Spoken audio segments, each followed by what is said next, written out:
Quand on est dev, on pense souvent en fonction, en architecture, en contraintes techniques. Une app doit marcher, être rapide, être sécurisée, être scalable, bref, cocher les bonnes cases techniques.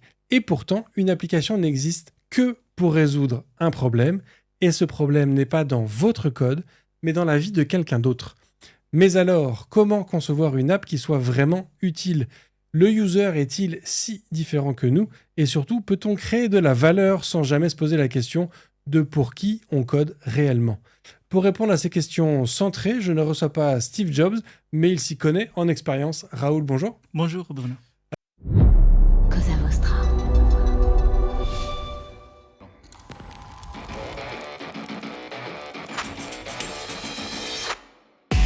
Bonjour, je suis Bruno Soulès, je suis un dev, D-E-V, pour différents, extraordinaires et visionnaires. Bienvenue dans If This Then Dev, le podcast qui veut résoudre le problème avant de passer au dev. Chaque semaine, je recevrai un expert pour décoder un sujet ou une tendance de notre formidable métier d'artisan du numérique. Sans en faire un tuto, nous parlerons d'une techno ou de notre quotidien de dev. Une discussion sans boucle, sans condition, mais compilée, afin d'en comprendre tous les éléments avant de passer au dev. Ce podcast est une production Cosa Vostra, où nous codons comme nous accompagnons nos clients, en étant différents, extraordinaires et visionnaires. Alors Raoul, est-ce que tu peux te présenter pour les quelques personnes qui ne te connaîtraient peut-être pas? Donc Raoul, je suis ancien CTO, directeur d'architecture des grosses boîtes. J'ai 25 ans d'expérience et dans ma vie, j'ai fait quand même beaucoup de développement et d'applicatifs et également de l'architecture, aussi en architecture solution que l'architecture d'entreprise et de la strate IT. Ok. Donc on se voit aujourd'hui pour que tu nous apprennes un peu comment rester user-centric ou user-focused ou centré sur l'utilisateur final. Déjà, comment est-ce que toi tu définis la notion d'expérience utilisateur? C'est quoi pour toi la quintessence, on va dire, du sujet, enfin ce qu'on essaie de définir aujourd'hui? Pour moi, l'expérience utilisateur, c'est qu'est-ce qu'un utilisateur va vivre au quotidien quand il ou elle va utiliser une application. Donc, il y a déjà des bases. Quel est le problème qu'on est en train de résoudre ou quelle est la valeur qu'on est en train de créer ou quelle est la fonctionnalité qu'on est en train de l'apporter, parce que parfois, ce n'est pas un problème de l'utilisateur qu'on est en train de résoudre, on n'est pas en train de créer de la valeur pour l'utilisateur, c'est simplement quelque chose qu'il faut faire parce que, par exemple, on doit répondre à un contenteur réglementaire ou peu importe. Mais l'expérience utilisateur, c'est qu'est-ce que l'utilisateur vit, ressent et fait lorsque il ou elle va utiliser un applicatif, peu importe pour quelle raison. Ok. Qu'est-ce qui fait, d'après toi, que dans certaines organisations ou certaines équipes ou que certaines personnes, parfois perdent ce point d'ancrage dans leur périmètre? La première raison, c'est qu'on n'y pense pas. Ok.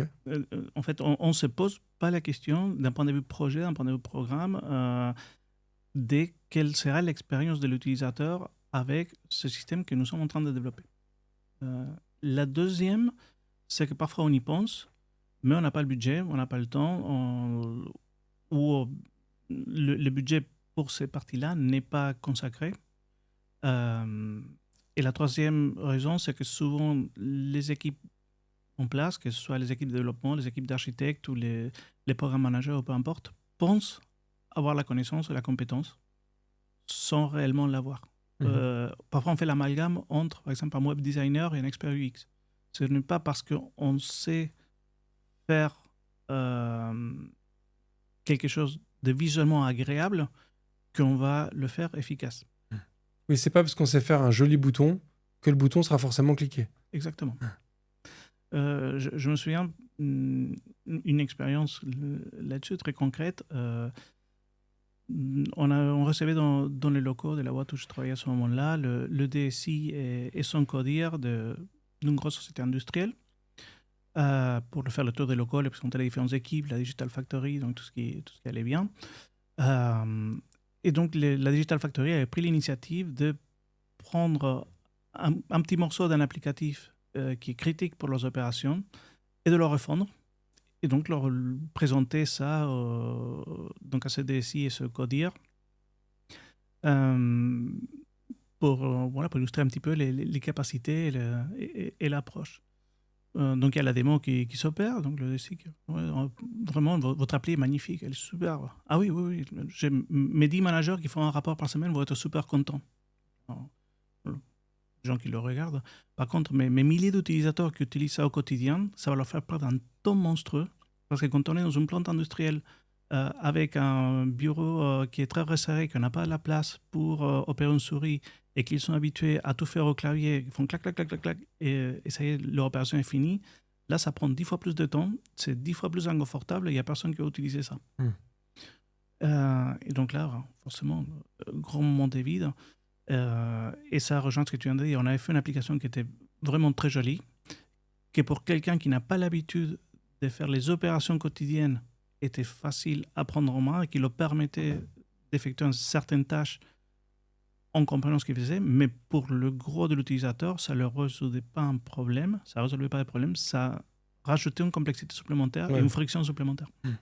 Il y a quelques années, moi j'étais sur une entreprise qui s'appelait Auction.fr, qui était un site de vente aux enchères d'objets d'art. Et donc j'arrive, on devait tout refaire. Donc on devait faire une refonte globale du site. Et on m'explique que les gens qui utilisent ce site sont des gens assez old school et qui sont très nombreux en fait à imprimer les listes d'objets quand ils vont dans une vente aux enchères. Et donc je me dis, moi je vais leur rendre service, je vais rendre service à mes utilisateurs.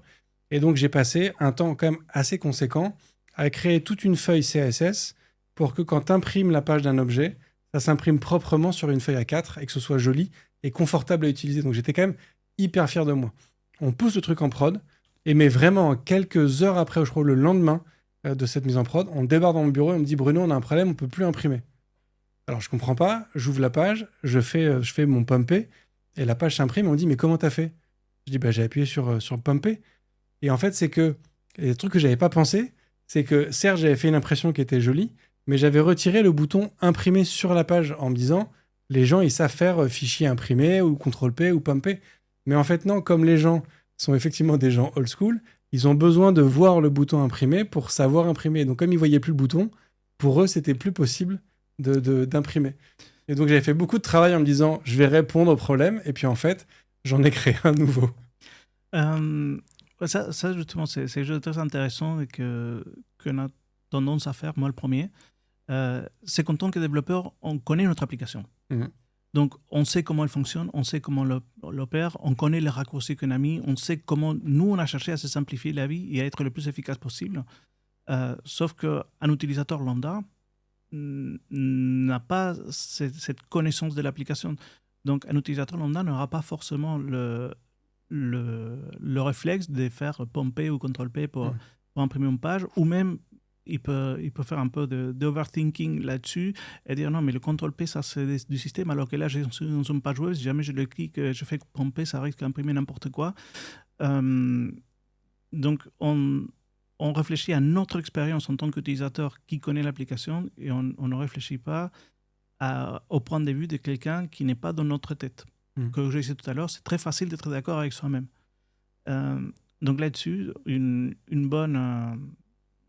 bonne pratique, quand on a ce genre d'idée ou d'initiative, c'est de la confronter avec des personnes qui représentent les utilisateurs lambda, voire de la prototyper et leur demander de tester.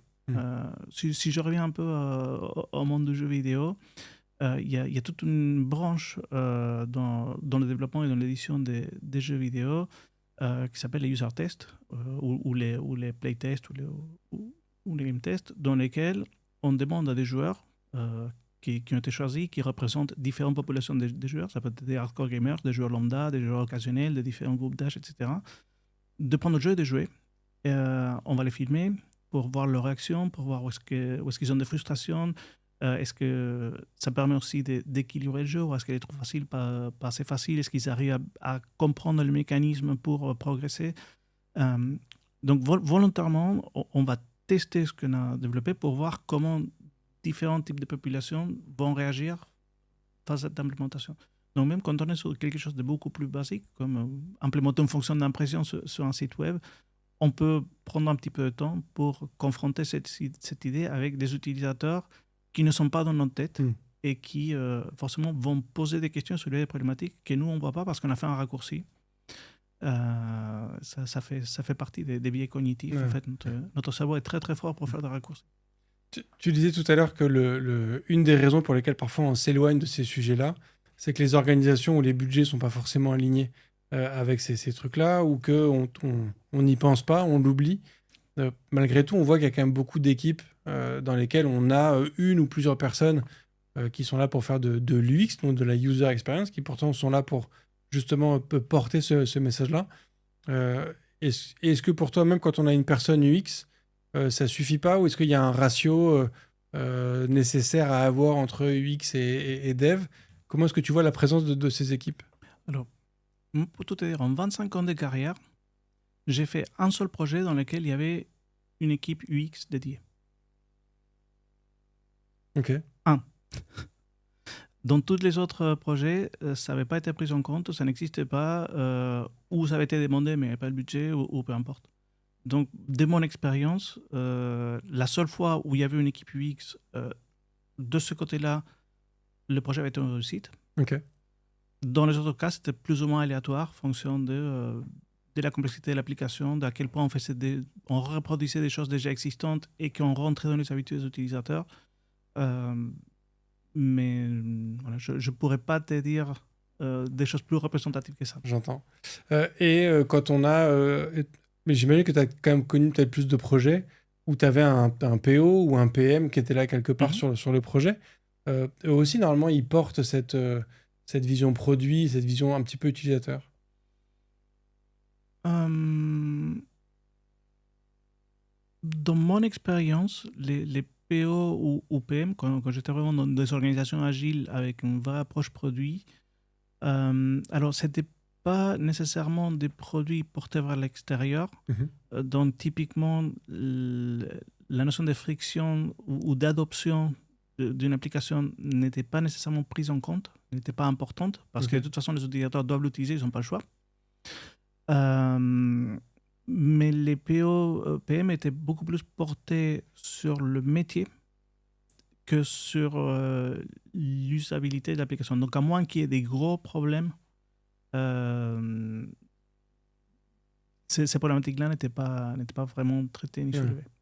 C'est intéressant cette distinction métier et usabilité. C'est-à-dire que moi, j'aurais tendance effectivement à les considérer ensemble. C'est-à-dire que la manière dont le produit est utilisé est aussi importante que ce que le produit, ce que le résultat que produit une solution technique. Alors, dans ce cas, par exemple, il y avait des problématiques importantes autour d'aspects réglementaires, par exemple. Donc ça primait surtout, parce qu'il fallait être conforme aux réglementations. Ensuite, on était sur des métiers qui évoluaient relativement vite, avec des contextes extérieurs aussi qui changeaient fréquemment. Donc la principale problématique, c'était les fonctionnalités elles-mêmes et la conformité réglementaire, et beaucoup moins sur les aspects purement UX et UI du produit. Ok.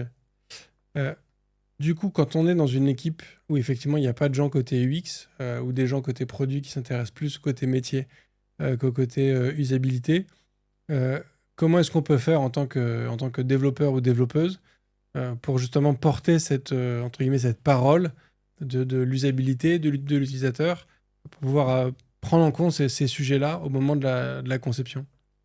La première chose, c'est en être conscient.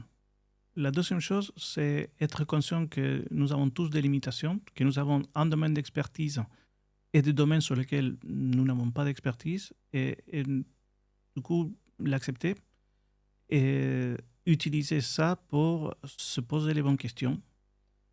Même aujourd'hui, avec la GenAI, on peut parfaitement prendre l'outil GenAI de notre choix et lui poser la question. Et lui dire, je suis développeur, je suis en train de mettre en place une application de telle chose. Quelles considérations d'un point de vue UX je dois prendre en compte? Ou quelles questions je dois me poser avant de commencer à concevoir une page ou concevoir une application mobile? Je dois me poser pour être représentatif d'un utilisateur. Ou voir tuer un un expert UX, UI, je suis en train de développer telle application, challenge-moi et pose-moi les questions qui peuvent avoir un impact sur la UX des Ouais. utilisateurs.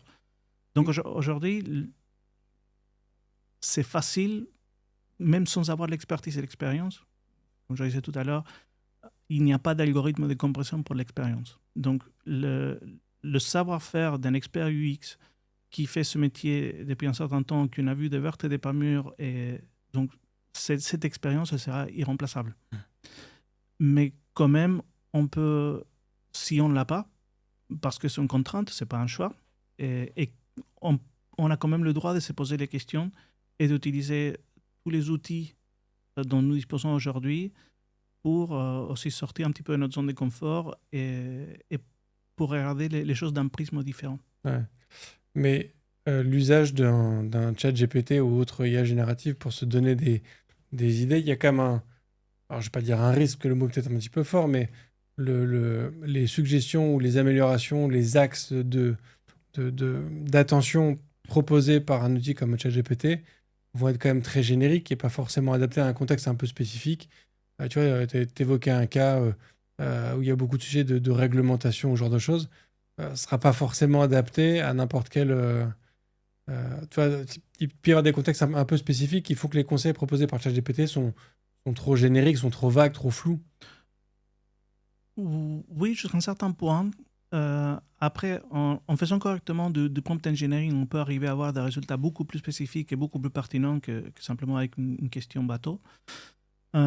Aujourd'hui, avec les outils de deep research, on peut arriver à faire déjà des rapports et des compilés qui sont très pertinents sur un thème donné, et ensuite on peut combiner ces éléments avec d'autres pour affiner, avoir des réponses pertinentes. Évidemment, une GenAI, ça reste une GenAI, donc il ne faut surtout pas prendre ce qui sort d'une GenAI comme de la Bible, il faut toujours avoir un regard critique et également avoir en tête qu'est-ce que je suis en train de lui demander, quel est le problème que je cherche à résoudre en posant une question à la GenAI. Donc dans ce cas, par exemple, ça peut être challenge-moi. Et donc forcément, il va poser des questions. Ces questions globalement vont être pertinentes. Elles ne couvriront pas l'exhaustivité, mais ça sera probablement mieux que si on avait rien fait. Encore une fois, une GenAI ne remplacera pas l'expertise d'un expert UX. Donc si on a l'opportunité de l'avoir, déjà si avant de commencer le programme, on se dit c'est quoi notre budget UX, on démarre d'un bon pied. Si on arrive dans un projet qui est déjà lancé, peu importe, que l'organisation ne l'a pas, que le budget n'est pas là, que ça n'a pas été pensé, et tant pis, on fait avec ce qu'on a. Mais déjà, rien que le fait de se poser la question, de se mettre dans les chaussures de l'utilisateur et de regarder les choses depuis un prisme différent, peut faire une différence énorme à l'arrivée. Ouais. Mais effectivement, comme tu le dis, c'est un métier à part entière. C'est un métier à part entière. Comme un métier de développeur, c'est comme quand on dit je prends un chat GPT et je lui demande de développer un truc. Oui, il va faire des choses techniquement correctes, pas toujours. Ça peut remplacer un développeur junior, ça ne peut pas remplacer un distinguished engineer de chez Google. Forcément, il y a un gap. Donc, c'est des outils. On a le droit de les utiliser. Il faut quand même comprendre leurs limitations et avoir donc ce regard critique et ne pas prendre le résultat d'un ChatGPT comme étant la sainte parole et la Bible. Parce qu'on voit effectivement des équipes dans les entreprises où, effectivement, comme tu le dis, les moyens sont parfois limités, où on demande à un développeur ou une développeuse d'assumer le rôle de PO ou de PM et autres. Et donc, effectivement, on peut demander à un autre de s'occuper de cette vision user. Comment faire, en fait, pour tu vois, pour ne pas perdre de vue, justement, cette approche client? Parce que la difficulté, c'est que justement, on est dans une démarche de résolution de problèmes. Et en fait, on peut perdre de vue, tu vois, comme moi je l'ai pu faire avec ce fameux bouton imprimé, on peut au bout d'un moment perdre de vue la connaissance du client en tant que tel. Comment tu fais pour insuffler une dynamique permanente de prise en compte de l'utilisateur final?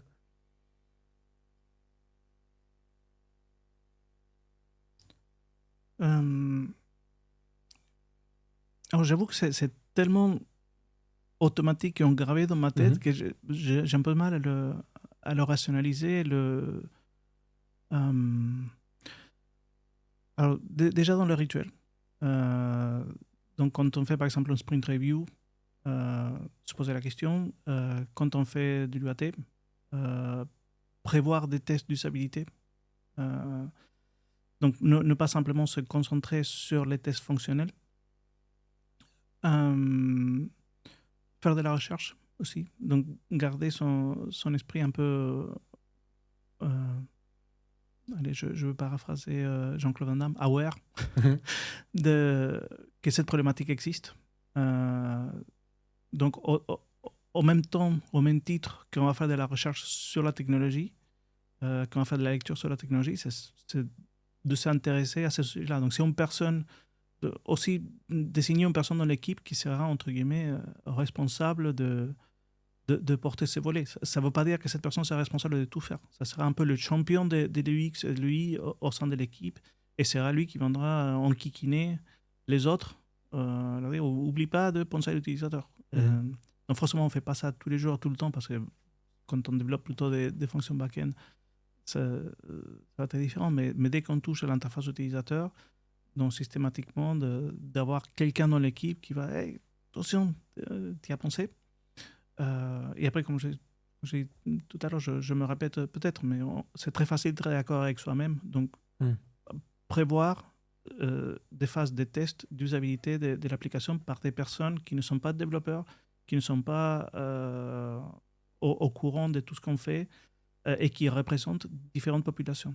Parce que si c'est pas simplement parce qu'on a rendu quelque chose de trop facile que c'est une bonne UX. Parce que parfois, on peut aussi avoir des experts qui ont besoin de faire des choses plus complexes. Et si on leur masque ces fonctionnalités-là, ça engendre aussi de la frustration. Là, par exemple, en tout complément perso, côté utilisateur, avec ma compagne, nous avons installé ou fait installer plutôt un système de domotique. Et donc, il y a une application de domotique et ensuite, il y a un logiciel plutôt hardcore pour aller rentrer vraiment dedans pour paramétrer finement chacun des éléments de cette domotique. Donc, je prends l'application, ok. Alors, je commence à vouloir définir des règles. Déjà, j'étais en train de m'arracher les cheveux parce que ça ressemble à un moteur de règles conventionnel, mais ça ne fonctionne pas du tout comme un moteur de règles conventionnel. Donc, il y a de fortes chances que cette équipe de développement ait réinventé la roue au moment d'implémenter ces moteurs de règles.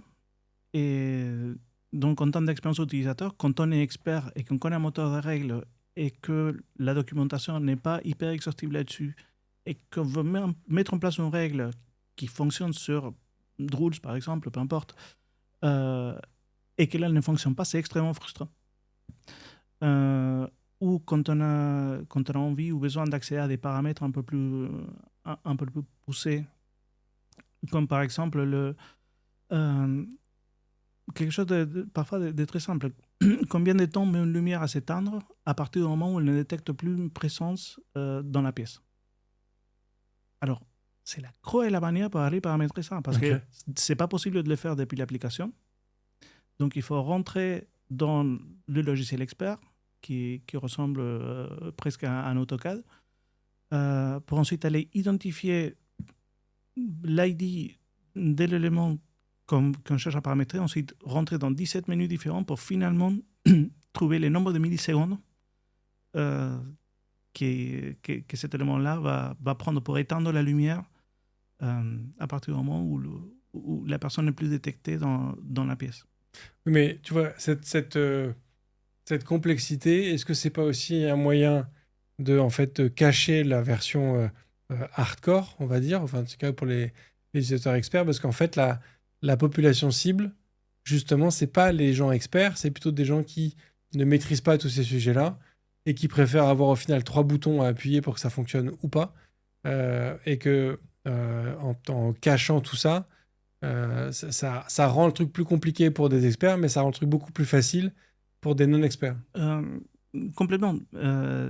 Par contre, ce que je veux dire, c'est que l'interface expert, il y a absolument zéro recherche en termes de UI UX. C'est juste un amas de menus Ouais. et d'éléments avec pratiquement zéro documentation. Donc, ça a été conçu par les développeurs de ce système de domotique pour les développeurs de systèmes de domotique. Donc, quelqu'un qui est installateur, même j'ai discuté avec l'installateur qui me disait, nous aussi, on se prend énormément la tête parce que le workbench expert est très complexe à utiliser. Ok. Parce que les éléments tout est codé, tout est caché. Donc, si on ne maîtrise pas parfaitement presque l'électronique de ces systèmes-là, c'est très difficile à comprendre et à paramétrer. Ok. Et après, il y a des choses, par exemple, c'est des choses qu'on ne va pas modifier tous les jours ou toutes les 5 minutes, mais je ne devrais pas non plus être ingénieur électronique polytechnicien pour pouvoir changer combien de temps met une lumière à s'éteindre après la détection ou la fin de la détection de la présence. En effet, j'entends. Donc, ce que tu nous expliques, c'est que tu essaies de faire en sorte de désigner quelqu'un qui est responsable de chez Sojak, des sujets d'utilisation, d'usabilité, que dans les différents rituels qu'on a dans l'Agile, tu essaies d'inclure ces sujets-là. Est-ce que tu ajoutes aussi des rituels pour faire en sorte que, je sais pas, l'ensemble des développeurs et développeuses aient aussi cette connaissance de l'utilisateur?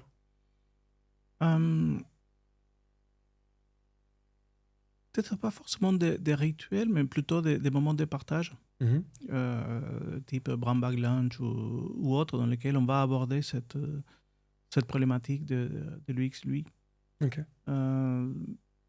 Mais de façon moins systématique. Ça va être plutôt, si j'arrive dans une nouvelle équipe, après faire un petit sondage interne, voir quel est le niveau de sensibilité des différentes personnes, voir si c'est nécessaire d'introduire quelque chose d'un peu plus fort. Sinon, en général, ça va être plutôt pendant la mise en œuvre qu'on va ajuster le tir et commencer à prendre en compte ces problématiques-là. Tu parlais donc du fait que tu as vu assez peu de projets où il y avait quelqu'un du UX, un expert UX qui était vraiment là pour apporter ça. Moi, ce que j'ai pu voir, c'est aussi des projets ou des équipes où il y a justement des gens qui sont sur la partie UX et où du coup les équipes en fait se reposent intégralement dessus. Et où donc en fait le reste des équipes n'ont absolument aucune connaissance des utilisateurs parce qu'on se dit c'est les UX qui le font, donc quand l'UX me dit de faire un truc, je fais comme ça et puis c'est marre. Est-ce qu'il n'y a pas quand même une... Enfin tu vois, parce qu'on parle effectivement de comment faire pour garder cette attention sur l'usabilité des produits, mais je pense que ça passe aussi par une étape primordiale qui pour moi doit être partagée par tous, pas que par les UX, c'est de connaître en fait les utilisateurs. C'est pas uniquement de se dire est-ce que je réponds bien à leurs problèmes, mais c'est de connaître leurs problèmes, de connaître ces gens-là, de connaître un peu les personas, de s'y frotter au final d'une certaine façon. Oui, complètement. Surtout quand on est loin de la problématique qu'on cherche à résoudre. Quand on va développer une application, peu importe quel type, pour un métier ou pour un utilisateur ou pour adresser une problématique qu'on n'a jamais vécue nous-mêmes, c'est très facile de complètement négliger cette partie-là et de partir juste sur le standard ou sur les autres. Après, j'ai envie de dire, ça dépend un peu de la curiosité et de l'esprit de chacun. Il y en a qui systématiquement vont se poser la question de pourquoi je fais ça, pourquoi on me demande de faire ça et comment je peux faire différemment. Et il y en a d'autres qui préfèrent se concentrer à comment je fais pour mieux coder cet élément. Et le UX, ce n'est pas mon problème. J'ai un UX qui me dit de faire ça. Je ne vais pas lui remettre en question son travail, de la même façon que l'UX ne remet pas en question mon travail de développeur. Mais je pense que ça, c'est beaucoup plus personnel. Ouais. Moi, tu vois, j'essaye de développer en fait cette culture de la connaissance client en général dans toutes les équipes de dev dans lesquelles je suis amené à passer. Et j'aime bien, tu vois, amener les gens à faire du support client, tu vois, en tout cas écouter des appels téléphoniques ou de prendre des emails. Enfin, tu vois, de participer en fait à ces moments-là où qui sont au final les rares cas où l'entreprise est en contact direct avec un utilisateur. Tu vois, pour justement avoir cette connaissance des gens. Parce que je pense que quand tu connais les gens, bah, tu prends plus facilement en compte leurs problématiques et leurs sujets. Là, je suis complètement aligné. Je suis convaincu que le vie ma vie ça permet à n'importe qui, pas forcément un développeur, mais de comprendre la problématique de l'autre, de développer une forme d'empathie et également de trouver des solutions à des problèmes qu'autrement on ne verrait jamais. Moi, dans ma vie chez Amazon, l'une des caractéristiques, c'est que Jeff Bezos, même jusqu'à la fin de sa carrière, régulièrement, il allait faire vivre un journée de vie ma vie à différents endroits de l'entreprise. Donc, il y a une des anecdotes où il était en train de faire la vie ma vie du service client. Donc, il était en shadow à côté d'une personne lambda du service client. Donc, il y a un client qui appelle, oui, bonjour. Donc, il y a la commande qui apparaît sur le système. Donc, le représentant du service client qui coupe son micro et dit, tu vas voir, il a un problème avec cette table qu'il vient d'acheter, il est rayé sur le côté. Et donc, il y a Jeff qui dit rien, il regarde. Effectivement, c'était ce problème-là. Donc, le client qui se plaignait que la table était arrivée rayée sur le côté, c'était le bon article, le bon problème. Donc, la personne de service client, il n'y a pas de problème. On vous envoie le bon pour la renvoyer, etc. Bon, le traitement classique du service client Amazon. Quand la conversation est finie, donc Jeff qui les demande comment tu savais que cette personne avait ce problème avec ce produit? Parce qu'il y a un défaut dans l'emballage. Donc, 6 fois sur 10, on a des clients qui nous appellent pour ce même problème. Donc, on est déjà tellement rodé, on a tellement vu de fois les 3 dernières semaines que maintenant, dès qu'on voit ce produit apparaître, on sait déjà quel est le problème, on sait comment le résoudre. Et donc, mais tu as remonté l'information? Oui, on a remonté l'information à l'équipe produit, etc. Ils ont dit qu'ils allaient la traiter. Mais ça s'est arrêté là, on ne sait pas ce qui s'est passé. Il a commencé à creuser, effectivement, l'information a été remontée, ça a suivi un process. Il y avait une enquête en cours avec les fournisseurs. Mais ça ne résolvait pas le problème de la personne qui commandait un produit et qui le recevait abîmé. Donc Jeff s'est inspiré de Toyota. Donc, Toyota a un mécanisme qui s'appelle le hand-on cord. Donc c'est littéralement une corde qui suit toute la chaîne de production. Donc quand un employé voit qu'il y a un défaut dans la chaîne de fabrication, tire la corde et arrête toute la chaîne de production de Toyota. Pourquoi? Parce que Toyota considère que c'est moins cher et plus efficace de résoudre un problème à la source plutôt que laisser un produit défectueux sortir de l'usine et devoir le gérer plus tard. Donc, n'importe quel employé a le pouvoir d'arrêter la chaîne de production s'il détecte un défaut de fabrication. Donc, ce qu'a demandé Jeff Bezos à ses équipes, c'était d'introduire un bouton pour les services clients. Quand il y a un problème qui se reproduit, ils ont la capacité de sortir immédiatement un produit du stock. Donc, si le service client détecte qu'un produit a un défaut d'emballage, de fabrication, peu importe, et qu'il y a des problèmes récurrents, il s'appuie sur ce bouton-là et le produit est immédiatement sorti du site, il n'est plus vendu. Donc ça revient à ce qu'on disait tout à l'heure, c'est la personne qui est la plus proche du problème peut prendre la bonne décision à partir du moment où il a les bons éléments. Et deuxièmement, c'est en étant au contact direct de la situation qu'on va comprendre vraiment les problématiques du quotidien et non pas depuis une tour d'ivoire ou depuis un centre de développement qui est très loin des métiers. Donc pour moi, le vie ma vie, ça permet toujours d'avoir un regard différent sur les choses et du coup commencer à se poser des questions différentes. Ouais. Et oui, et effectivement. Alors, ce qui est intéressant, c'est qu'effectivement, Jeff, il apporte en fait une solution, c'est-à-dire que lui, son utilisateur, c'est ses employés. Et donc, effectivement, il apporte une solution à ses employés pour résoudre le problème. Mais au final, il permet aussi à ses employés d'apporter une solution à l'utilisateur final, indirectement. Parce que du coup, les gens arrêtent d'acheter une table qui est rayée sur le côté. Ça, en fait, lui d'abord, il se met à la place du client. Donc, comment se sent un client quand il achète un produit et qu'il le reçoit dans cet état-là? Donc, déjà, la première chose, c'est comment je fais pour enlever la frustration du client.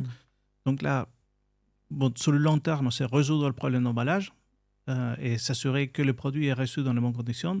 Immédiatement, la seule façon que l'utilisateur ou que le client ne soit pas frustré, c'est qu'il ne puisse pas l'acheter. Parce qu'on sait déjà qu'il y aura forcément un problème Donc, c'est d'abord comment je résous le problème du client. Et donc, dans ce cas, c'est éviter qu'il puisse acheter un produit défectueux qu'on sait qu'il est défectueux.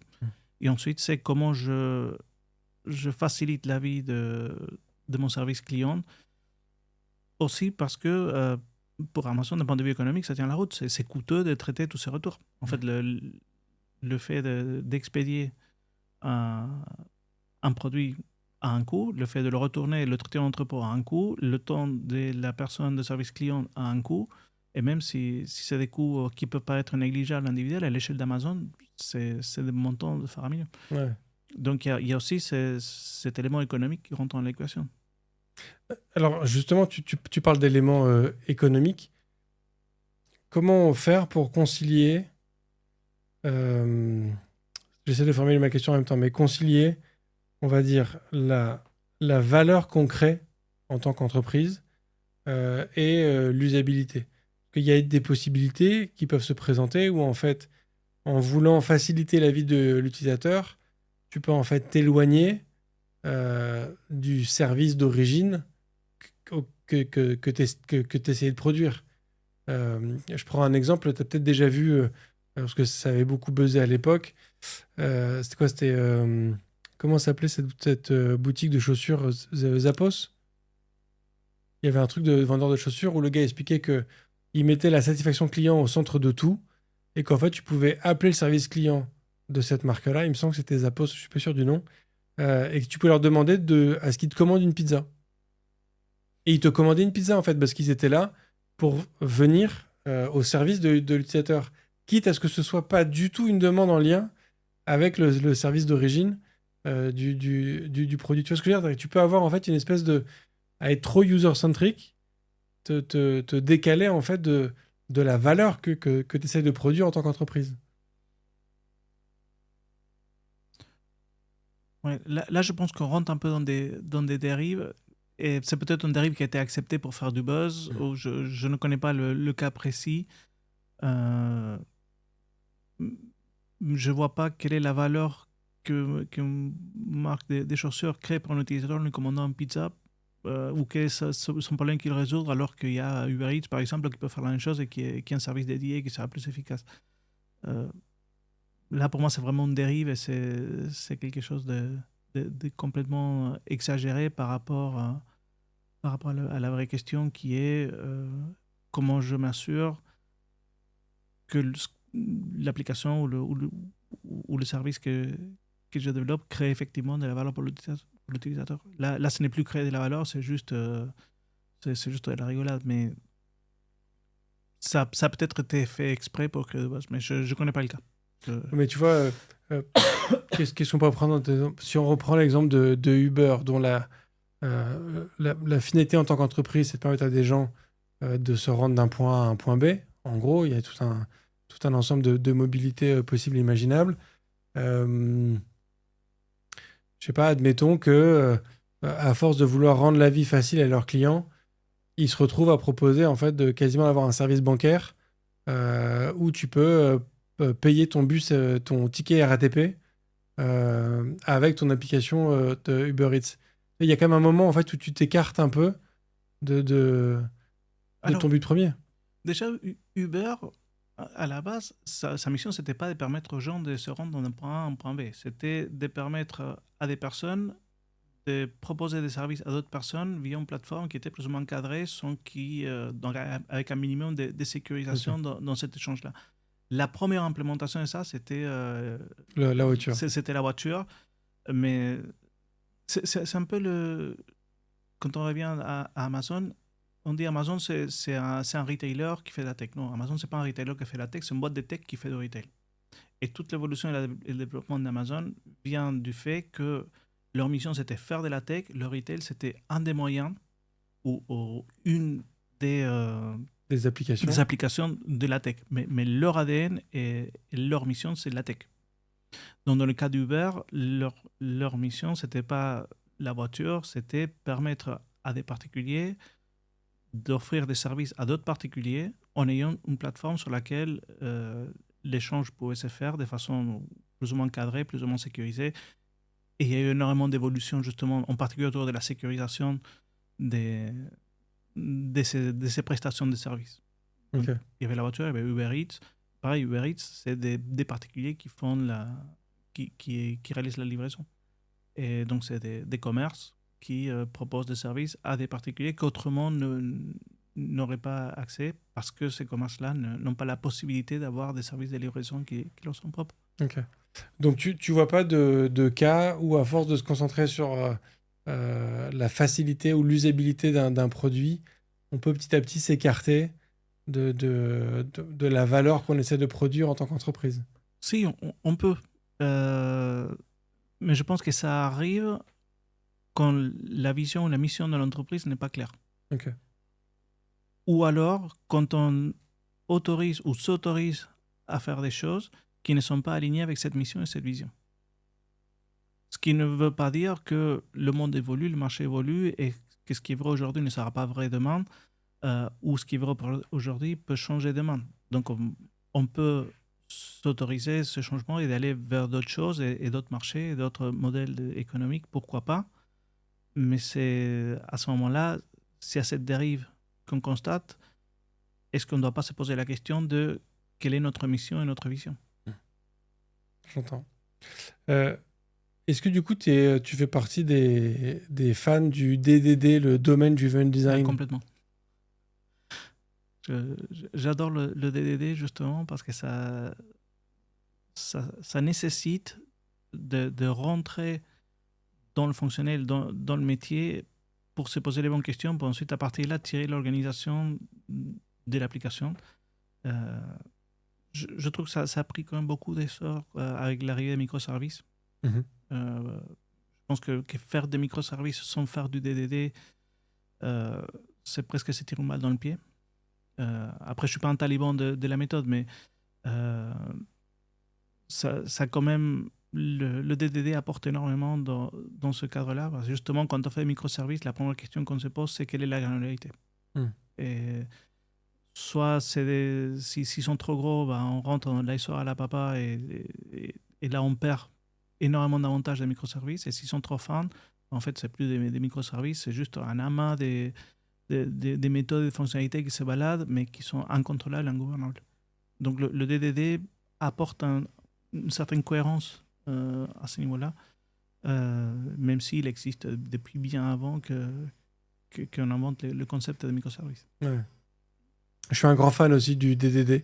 Et ce que je trouve en plus intéressant avec le DDD, c'est que même en termes d'onboarding pour les nouvelles recrues, c'est que même en lisant la code base, les développeurs et les développeuses apprennent des choses sur le métier parce que c'est tellement ancré dans le code qu'en lisant le code, en fait, on comprend comment est-ce que le métier ou le service qu'on essaie de résoudre est organisé, quoi. Alors, je suis complètement d'accord là-dessus. Je suis convaincu. Surtout, ça permet d'avoir une approche aussi plus top-down. En tant que développeur, pareil, on a tendance à plonger dans le code, on aime le code. Et parfois, devoir interpréter qu'est-ce qui a été codé, de quelle façon pour arriver à comprendre qu'est-ce que ce code fait, c'est beaucoup plus difficile que comprendre qu'est-ce qu'on est en train de faire d'un point de vue métier et à partir de là, pouvoir analyser de quelle façon ça a été fait, pourquoi et de quelle façon je devrais potentiellement le faire évoluer dans le futur. Et quelque chose qui est intéressant aussi avec le DDD et des services qui suivent ça, c'est que avec les GNIA et les agents, quand on a des services ou des applicatifs qui exportent des API proches des domaines DDD, ça facilite énormément les agents autonomes qui sont capables de générer du code pour orchestrer des tâches. Parce que typiquement Copilot sur Power Apps, il est capable de se connecter sur une API, d'inférer qu'est-ce que cette API fait et ensuite d'écrire et d'orchestrer le code nécessaire pour effectuer une tâche que l'utilisateur a demandé à partir de ces API qu'on appelle. Donc, quand on a un code qui est bien organisé, ça peut avoir aussi un impact positif. Il fait une différence énorme dans la vague de l'AI qui vient, qui est l'AI agentique. Alors après, ça c'est. Tu parlais sur le compilé du billet des coûts irrécupérables. Là, ça, c'est une vérité dans le monde dans lequel on est aujourd'hui, parce que nos LLM sont entraînés, c'est des modèles de langage. Et donc, ils sont capables d'inférer ces éléments-là grâce au langage qui est présent dans le code. Mais si on imagine demain des IA qui sont entraînés uniquement sur du code ou sur une autre compréhension du monde, on va dire, ou interprétation du monde, ils seront peut-être pas aussi performants grâce au DDD. Tu vois ce que je veux dire? Euh,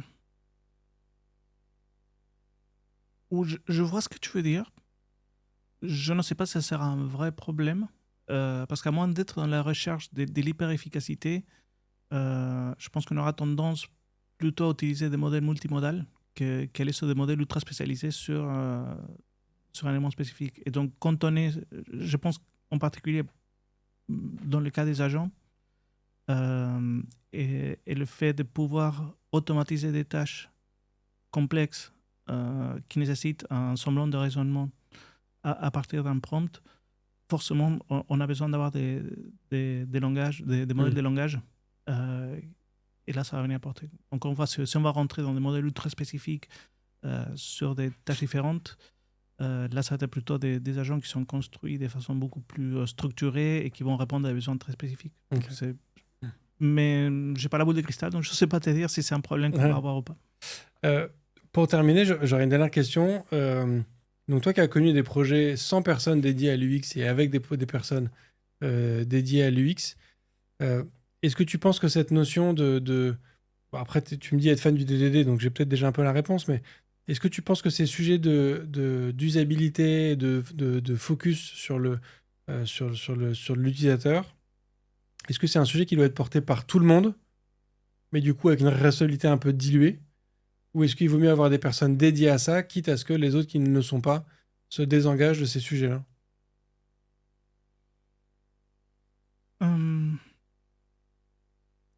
T'as pas le droit de me dire un peu des deux.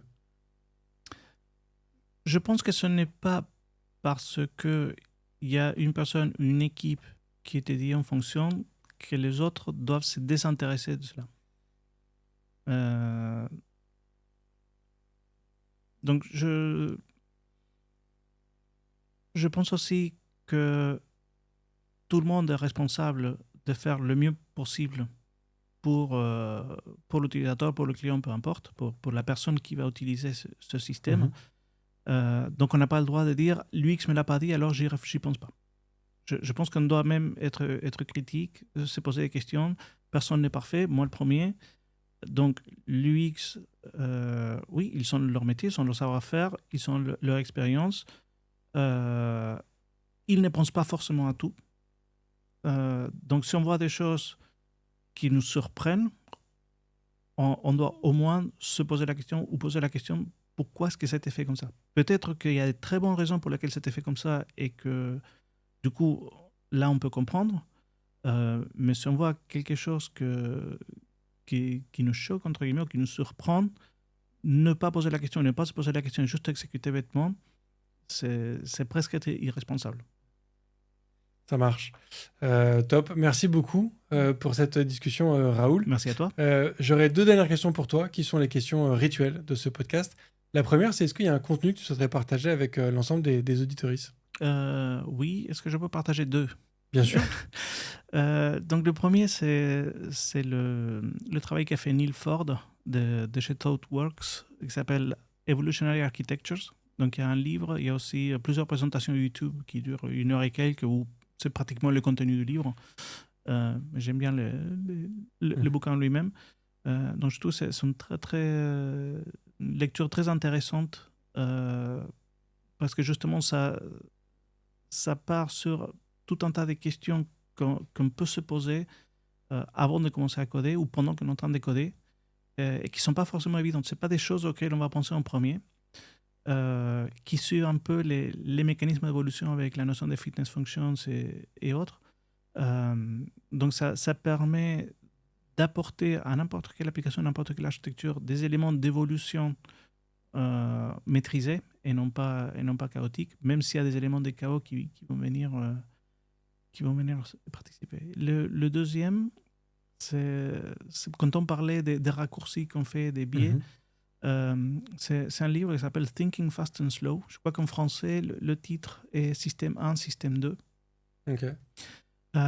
Où justement, ça parle de tout ce qui est les biais cognitifs, le fonctionnement à niveau neurologique de notre cerveau et la psychologie qui est associée, mais qui est quand même très ludique parce que l'auteur qui a quand même gagné un prix Nobel, donc c'est pas un manche, mais il nous retrace un peu son histoire et les différentes expériences qu'il a fait autour de sa carrière, et les conclusions qu'il a tirées, et en fait, cette personne-là est un peu le père fondateur de la neuropsychologie moderne. Et quand on prend conscience de ces biais et de comment fonctionne notre cerveau dans des situations différentes, on peut justement les détecter et agir avant qu'il ne soit un problème. Ok, canon. On mettra bien évidemment des liens en description pour que les gens puissent les retrouver facilement.